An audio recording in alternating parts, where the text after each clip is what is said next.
আসসালামু আলাইকুম। সবার আগে বাছাই করা 10টি আন্তর্জাতিক খবর জানিয়ে দেব। প্রথমেই থাকছে শিরোনাম। তবে তার আগে অনুরোধ থাকবে ভিডিওটিতে একটি লাইক দিবেন।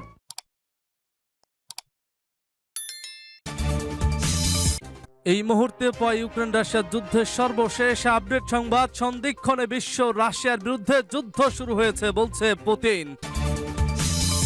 এরপর জানিয়ে দিব পশ্চিমা নিষেধাজ্ঞা ইরানের বিরুদ্ধে ঔষধ নিষেধাজ্ঞা পশ্চিমাদের মানবাধিকার লঙ্ঘনের সুস্পষ্ট দৃষ্টান্ত। এদিকে চলমান যুদ্ধে রাশিয়ার নাৎসিদের মতো পরাজিত হবে বলছে মন্তব্য জেলেনস্কির। এরপর জানিয়ে দেব ওড়িশায় পুলিশের সঙ্গে গোলাগুলিতে নিহত 3 মাওবাদী। ইমরান খান গ্রেপ্তার, উত্তাল পাকিস্তান, দেশ জুড়ে বিক্ষোভ। এবং সর্বশেষ জানিয়ে দেব রুশ নাগরিকদের হত্যার হুমকি, ইউক্রেনের সন্ত্রাসী ষড়যন্ত্রে জড়িত থাকার প্রমাণ, ক্রেমলিনের বিবৃতি। শুনছিলেন সংবাদ শিরোনাম, এখন বিস্তারিত। তবে তার আগে অনুরোধ থাকবে ভিডিওটিতে একটি লাইক এবং কমেন্টস করে জানিয়ে দিন আজকের এই ভিডিও সম্পর্কে আপনার মূল্যবান মতামত। আর হ্যাঁ বন্ধুরা, অবশ্যই ঝটপট করে এই ভিডিওটি আপনার বন্ধুদের মাঝে শেয়ার করে ছড়িয়ে দিন আর জানিয়ে দিন আপনি কোন জেলা থেকে বা কোথা থেকে আমাদের সংবাদ শুনছেন এবং দেখছেন। সন্ধিক্ষণে বিশ্ব রাশিয়ার বিরুদ্ধে যুদ্ধ শুরু হয়েছে বলছে পুতিন। রাশিয়ার প্রেসিডেন্ট ভ্লাদিমির পুতিন বলেছেন বিশ্ব একটি সন্ধিক্ষণে এবং রাশিয়ার বিরুদ্ধে যুদ্ধ শুরু হয়েছে। মঙ্গলবার দ্বিতীয় বিশ্বযুদ্ধে নাৎসি জার্মানিকে পরাজিত করার বিজয় উদযাপনে মস্কো রেড স্কোয়ারে কুচকাওয়াজে দেওয়া ভাষণে তিনি এই দাবি করেন। ফরাসি বার্তা সংস্থা এএফপি এ খবর জানিয়েছে। রুশ প্রেসিডেন্ট বলেছেন রাশিয়ার ভবিষ্যৎ নির্ভর করছে ইউক্রেনে যুদ্ধরত রুশ সেনাদের ওপর। ইউক্রেনে 15 মাস ধরে চলমান যুদ্ধের মধ্যে নিরাপত্তা উদ্বেগ নিয়ে এবার মস্কোতে সোভিয়েত ঘরানার বিজয় দিবস উদযাপন করা হয়। কুচকাওয়াজে পুতিন বলেছেন আজ সভ্যতা আরো একবার একটি গুরুত্বপূর্ণ সন্ধিক্ষণে আমাদের মাতৃভূমির বিরুদ্ধে একটি যুদ্ধ শুরু হয়েছে। রাশিয়ার পক্ষ থেকে ইউক্রেনে আক্রমণকে নিজেদের অস্তিত্ব টিকিয়ে রাখার লড়াই হিসেবে দাবির বিষয়টি ক্রমশ বাড়ছে। ক্রেমলিন বলছে ইউক্রেনকে পশ্চিমা সমর্থনে রাশিয়ার অস্তিত্বের সংকট বাড়ছে। ইউক্রেনে আক্রমণে মোতায়েন সেনাদের অনেকে রেড স্কোয়ারে হাজির ছিলেন। তাদের লক্ষ্য করে পুতিন বলেছেন সারা দেশ তাদের সঙ্গে রয়েছে। তিনি বলেন এই মুহূর্তে আপনাদের লড়াইয়ের প্রচেষ্টা চেয়ে গুরুত্বপূর্ণ কিছু নেই। দেশের নিরাপত্তা, আমাদের রাষ্ট্র, জনগণের ভবিষ্যৎ নির্ভর করছে আপনাদের উপর। পশ্চিমাদের সমালোচনা করে রুশ প্রেসিডেন্ট বলেছেন বিশ্বজুড়ে সংঘাত ও অভ্যুত্থানের জন্য পশ্চিমা অভিযাত্রা দায়ী। উল্লেখ্য, গত বছরের ফেব্রুয়ারিতে ইউক্রেনে সর্বাত্মক আক্রমণ শুরু করে রাশিয়া এই আক্রমণকে কিয়েভ ও পশ্চিমাদের হুমকি মোকাবেলায় বিশেষ সামরিক অভিযান হিসেবে দাবি করে আসছে। তবে ইউক্রেন ও দেশটির পশ্চিমা মিত্ররা এটিকে উস্কানি ছাড়াই সাম্রাজ্যবাদী ভূমি দখল হিসেবে অবহিত করেছে। রাশিয়ার বিরুদ্ধে যুদ্ধাপরাধের অভিযোগ উঠেছে।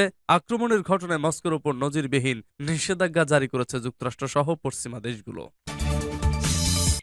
ইরানের বিরুদ্ধে অবৈধ নিষেধাজ্ঞার কারণে গত 1 বছরে 662 থ্যালাসেমিয়া রোগীর মৃত্যু হয়েছে। সোমবার বিশ্ব থ্যালাসেমিয়া দিবস উপলক্ষে ইরানের থ্যালাসেমিয়া রোগীদের সেবা প্রদান সমিতির প্রধান ইউনুস আরব ওই তথ্য দেন। তিনি বলেন, থ্যালাসেমিয়া রোগীদের প্রয়োজনীয় ওষুধের শতকরা 80% বেশি দেশেই উৎপাদিত হয়। তারপরও থ্যালাসেমিয়ায় আক্রান্ত কিছু রোগীর চিকিৎসার জন্য নিয়মিত বাইরের ওষুধের প্রয়োজন পড়ে। কিন্তু ওষুধ আমদানির উপর নিষেধাজ্ঞার কারণে সেই সব ওষুধ আমদানিতে সমস্যায় পড়তে হয়, যার পরিণতি ভোগ করে নিরীহ রোগীরা। সাম্প্রতিক বছরগুলোতে ইরানি কর্মকর্তারা বারবার বলে এসেছে মার্কিন একতরফা অবৈধ নিষেধাজ্ঞার প্রভাবে মানব স্বাস্থ্য ও সুস্থতা বাধাগ্রস্ত হচ্ছে। বিশেষ করে থ্যালাসেমিয়া সহ বিশেষ কিছু রোগীদের উপর তার প্রভাব পড়ছে সবচেয়ে বেশি। প্রতিদিনই এই ধরনের রোগী মারা যাচ্ছে বলে ইউনুস আরব জানান। তিনি এক পরিসংখ্যানে জানিয়েছেন 2018 সালে 70 থ্যালাসেমিয়া রোগী মারা গেছে, 2019 সালে মারা গেছেন 90 জন, 2020 সালে 140 জন এবং 2021 সালে 180 জন থ্যালাসেমিয়া রোগী মারা গেছে। পরিসংখ্যান বলছে থ্যালাসেমিয়া রোগীর মৃত্যুর হার ক্রমেই বাড়ছে। মার্কিন নেতৃত্বাধীন পশ্চিমা সরকারগুলো যদিও দাবি করছে যে নিষেধাজ্ঞার তালিকায় ওষুধ অন্তর্ভুক্ত নয়, কিন্তু বাস্তবে ব্যাংকিং লেনদেনের উপর নিষেধাজ্ঞার ফলে বিশেষ রোগীদের ওষুধ আমদানি বাধাগ্রস্ত হচ্ছে। এই নিষ্ঠুর নিষেধাজ্ঞার শিকার হচ্ছে হাজার হাজার থ্যালাসেমিয়া রোগী, ক্যান্সারের রোগী, এপিডার্মোলাইসিস বুলোসা সহ আরও বহু ধরনের দুরারোগ্য রোগে আক্রান্ত রোগী।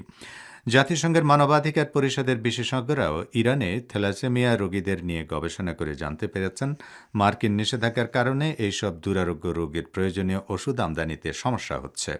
জাতিসংঘের বিশেষ প্রতিবেদক আলেনা দোহান বলেছেন, স্বাস্থ্য অধিকার প্রশ্নে ইরানের রোগীদের উপর নিষেধাজ্ঞার কুপ্রভাব অস্বীকার করার সুযোগ নেই। ইরানের খাদ্য ও ওষুধ সংস্থার প্রধান সৈয়দ হায়দার মোহাম্মদী এ প্রসঙ্গে বলেন, নিষেধাজ্ঞা প্রদানকারী সংস্থার প্রতিনিধিরা বলে, আমরা নিষেধাজ্ঞা দেই না, তবে ওষুধের অর্ডারগুলো উত্তর ছাড়াই রেখে দেওয়া হয়। কয়েক মাস পর তারা সীমিত পরিমাণে ওষুধ সরবরাহ করে। প্রকৃতপক্ষে কোম্পানিগুলো সমস্যায় পড়ার আশঙ্কায় সিদ্ধান্তে পৌঁছাতে পারে না। চলমান যুদ্ধে রাশিয়া নাৎসিদের মতো পরাজিত হবে মন্তব্য জেলেনস্কির। জার্মান নাৎসিরা দ্বিতীয় বিশ্বযুদ্ধের সময় যেভাবে পরাজিত হয়েছিল, চলমান যুদ্ধে রুশ বাহিনী ঠিক সেভাবেই পরাজিত হবে। ইউক্রেনের প্রেসিডেন্ট ভলোদিমির জেলেনস্কি সোমবার রাত্রিকালীন এক ভিডিও ভাষণে এই মন্তব্য করেছেন। দ্বিতীয় বিশ্বযুদ্ধে নাৎসি বাহিনীর বিরুদ্ধে ইউরোপের বিজয় দিবস স্মরণে জেলেনস্কি ভিডিও বার্তায় বলেন, আধুনিক রাশিয়ার ফিরিয়ে আনা সব পুরনো অশুভ কর্মকাণ্ড নাৎসিবাদের মতোই পরাজিত হবে। জেলেনস্কি আরো বলেন, ঠিক ওই সময় আমরা যেভাবে সম্মিলিতভাবে অশুভকে ধ্বংস করেছি, এখন সেই একই অশুভকে একসঙ্গে মিলে ধ্বংস করছি। রাশিয়া, ইউক্রেন সহ ইউরোপের অনেক দেশ প্রতি বছর 9 মে বিজয় দিবস উদযাপন করে দ্বিতীয় বিশ্বযুদ্ধে সোভিয়েত বাহিনীর কাছে নাৎসি জার্মানির পরাজয়ের স্মরণে দিবসটি উদযাপন করা হয়। এদিন সরকারি ছুটি থেকে এবার এই দিবসের আগে ইউক্রেন জুড়ে ব্যাপক ড্রোন ও ক্ষেপণাস্ত্র হামলা চালিয়েছে রাশিয়া। এদিকে দ্বিতীয় বিশ্বযুদ্ধের নাৎসি বাহিনীর বিরুদ্ধে রাশিয়ার বিজয় দিবস এর বক্তব্যে পুতিন ইউক্রেন এর জেলেনস্কি সরকারকে ফের নাৎসিদের সঙ্গে তুলনা করেছেন। রুশ প্রেসিডেন্ট ভ্লাদিমির পুতিন বলেন, ইউক্রেন পশ্চিমা দেশগুলোর কাছে জিম্মি হয়ে আছে। মস্কোর রেড স্কোয়ারে বিজয় দিবসের কুচকাওয়াজে মঙ্গলবার প্রেসিডেন্ট ভ্লাদিমির পুতিন বলেন, বিশ্ব একটি টার্নিং পয়েন্টে অবস্থান করছে। তিনি দাবি করেন, রাশিয়ার বিরুদ্ধে যুদ্ধ শুরু করা হয়েছে।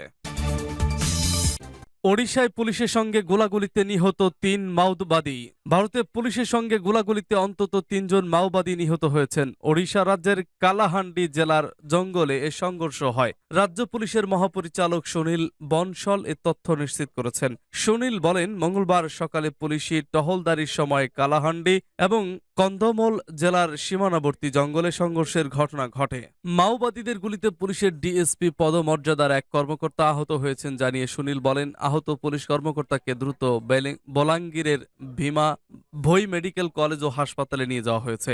ঘটনার পরে মাওবাদী দমনে বিশেষ প্রশিক্ষণপ্রাপ্ত ওড়িশা পুলিশের বাহিনী এসওজির সদস্যরা এলাকা জুড়ে তল্লাশি অভিযান শুরু করেছে বলেও জানান রাজ্য পুলিশের মহাপরিচালক। অন্ধ্রপ্রদেশ, তেলেঙ্গানা এবং ছত্তিশগড় সীমানা লাগোয়া দক্ষিণ পশ্চিম ওড়িশার জেলাগুলোতে দশক ধরেই সক্রিয় সিপিআই এর গেরিলা বাহিনী পিএলজিএ 2016 সালে ওড়িশার মালকানগিরি জেলার চিত্রকোণ্ডায় অন্ধ্রপ্রদেশ পুলিশের মাওবাদী দমন বাহিনী গ্রেহাউন্ড এবং ওড়িশা পুলিশের এসওজি কে নিয়ে গঠিত যৌথ বাহিনীর সঙ্গে গোলাগুলিতে মৃত্যু হয়েছিল মাওবাদী সংগঠনের Andhra Odisha border special zonal কমিটির সম্পাদক উদয় এবং পূর্বাঞ্চল সম্পাদক চলপতির। সূত্র আনন্দবাজার পত্রিকা।